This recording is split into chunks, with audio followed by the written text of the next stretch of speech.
सभी महापुरुषों ने एक स्वर में गुरु और गायत्री का बखान किया है। जीवन में यदि गुरु मिल जाए, गायत्री माता मिल जाए, तो फिर कुछ भी पाना शेष नहीं रह जाता और सब कुछ पा लिया। लेकिन अगर जीवन में गायत्री माता नहीं है, गुरु जी नहीं है, तो सब पाना व्यर्थ भी हो जाता है कि नहीं? क्योंकि जो पाया है वो यहीं छूट जाने वाला है। बस गुरु जी और गायत्री माता अगर मिल जाएं तो फिर अपने आप हमारे जीवन में वो कभी अलग हो नहीं सकते, इसमें कोई दो राय नहीं है। अच्छा, हम लोगों को जब तक कोई चीज मिलती नहीं है तब तक उसको पाने का मन करता है, और जब वो मिल जाती है तब पाने से पहले जो लालसा, जो भाव उस चीज के प्रति रहता है, पाने के बाद वो कहाँ रह जाता है। और पाने के बाद अगर भाव बदल जाए तो इसका एक ही मतलब है कि जो मिला उससे हम संतुष्ट नहीं हैं, कुछ और चाहिए। और जो कुछ और चाहिए, ये दौड़ कब जाकर के पूरी होती है? ये दौड़ तब जाकर के पूरी होती है जब गुरु मिल जाए, जब गायत्री माता मिल जाए, तब जाकर के ये दौड़ पूरी होती है, अन्यथा नहीं हो सकती। और ये यात्रा बहुत आसान है, बस शुरू करने की आवश्यकता है। जब तक हमें कोई साड़ी न मिले तब तक बड़ा मन करेगा कि खरीद लें, मिल जाए, कोई दे दे। और जैसे ही मिल जाए, एक बार पहना, दो बार पहना, तीन बार पहना, अब उस साड़ी के प्रति भाव बदल गया, अब उससे अच्छी कोई और लगने लगी। हम हर बार यही थोड़ी पहनेंगे, हर बार हर शादी में यही साड़ी पहन के जाएं, बेइज्जती होती है, सब लोग बदल बदल के लाते हैं, हमारे लिए दूसरी चाहिए। छोटे छोटे बच्चे भी जिद करते हैं कि हम हर छुट्टी में यही कपड़ा पहनेंगे, नहीं हम ये नहीं पहनेंगे, अब उनको दूसरा चाहिए। एक खिलौना लाकर जब तक खिलौना मिले ना, दुकान में है, दूर है, तब तक वो खिलौना पाने के लिए कितनी जिद करेंगे, कितना रोएंगे, कितना पीछे पड़ेंगे। अच्छा, खरीद लिया तो एक दो दिन इतना उसका ध्यान रखेंगे जैसे जीवन उनका उन्हीं के सहारे चल रहा है। खिलौने को खरोच न लगे, हिले ना, डुले ना, कोई छुए ना, कोई देखे भी ना उनके खिलौनों को। पर 2 दिन बीत जाए, 4 दिन बीत जाए, अब वो खिलौना कहाँ पड़ा है, टूट गया कि बचा है, इससे बच्चों को कोई मतलब नहीं होता। वही हाल हमारा है। हमारा बचपन तो बीत गया पर बचपना नहीं बीता। बचपन में हमें प्लास्टिक की गाड़ी अच्छी लगती थी, बड़े हुए तो सच वाली गाड़ी चाहने लगे। बचपन में हमें गुड्डा गुड़िया चाहिए था, बड़े हुए तो सच में पति पत्नी का खेल खेलना शुरू कर दिया। बचपन बीत गया पर बचपना नहीं बीता। बचपना कब बीतेगा? जब जीवन में गुरु मिल जाए, जब जीवन में गायत्री माता मिल जाए, तभी तो संभव है। बस यही स्थिति है साथियों हम सबकी। जब तक जो मिल नहीं रहा है उसको पाना चाहते हैं, मिल जाए तो अब उसमें मन नहीं लगता, वो रास नहीं आता। जब तक शादी नहीं होती तब तक लगता है कि जिससे हो रही है वो दुनिया का बेस्ट है, इसमें रत्ती भर भी दोष नहीं है। शादी के बाद साल भर, 2 साल बाद, 3 साल बाद जो आज तक बेस्ट लगता था, अब उसमें 2-3 कमियां दिखने लगेंगी।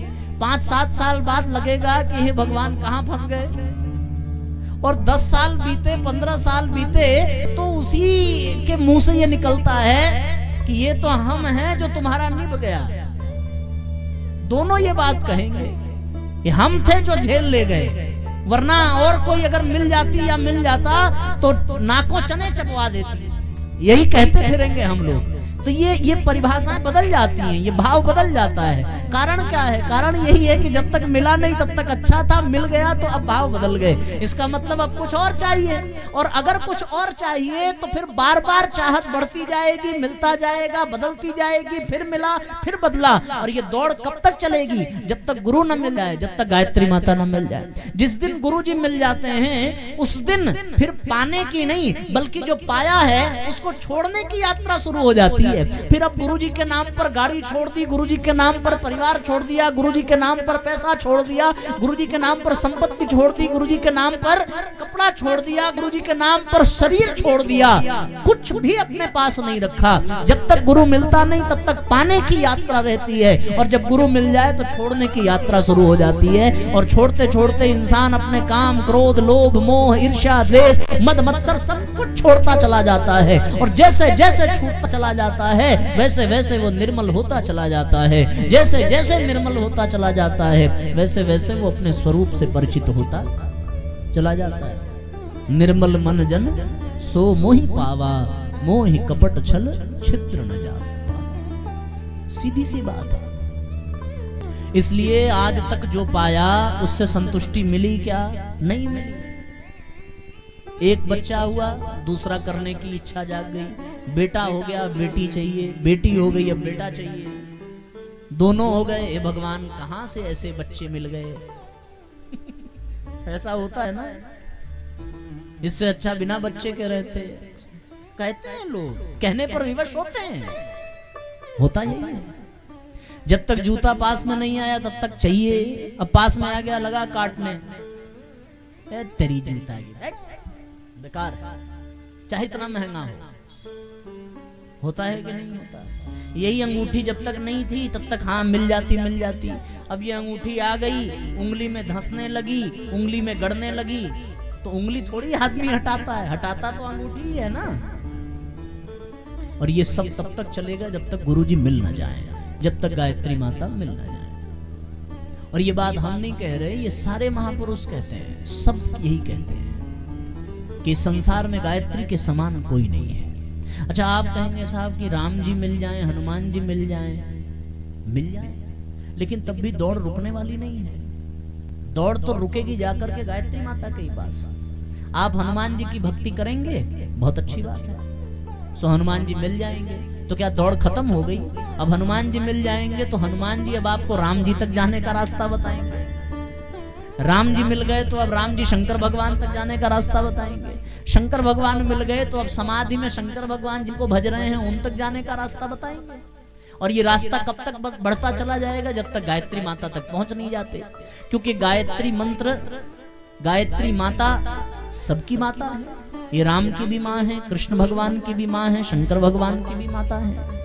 गायत्री माता परात्पर ब्रह्म की आह्लादनी शक्ति है। इन्हीं से सारा संसार है। गायत्री माता से ही 4 वेद उत्पन्न हुए, गायत्री माता से ही ब्रह्मा जी उत्पन्न हुए, गायत्री माता से ही ब्रह्मा विष्णु महेश सब बने। और ये सब जब उन्हीं की गर्भ से निकल करके आए हैं, तो जब तक हम वहां पहुंच नहीं जाते तब तक ये यात्रा चलती रहेगी। गुरु और गायत्री, इसके बिना बात बनने वाली नहीं। सो आत्म भाव जागे मन माही, बिन गायत्री संभव नाही। बिना गायत्री के ये संभव नहीं है। अब गायत्री के विषय में महापुरुषों ने अपने अपने विचार दिए हैं। जिन्होंने अनुभव किया, जिन्होंने जाना, जिन्होंने जिया है गायत्री माता को, सब वो देते हैं, बताते हैं। क्या बताते हैं?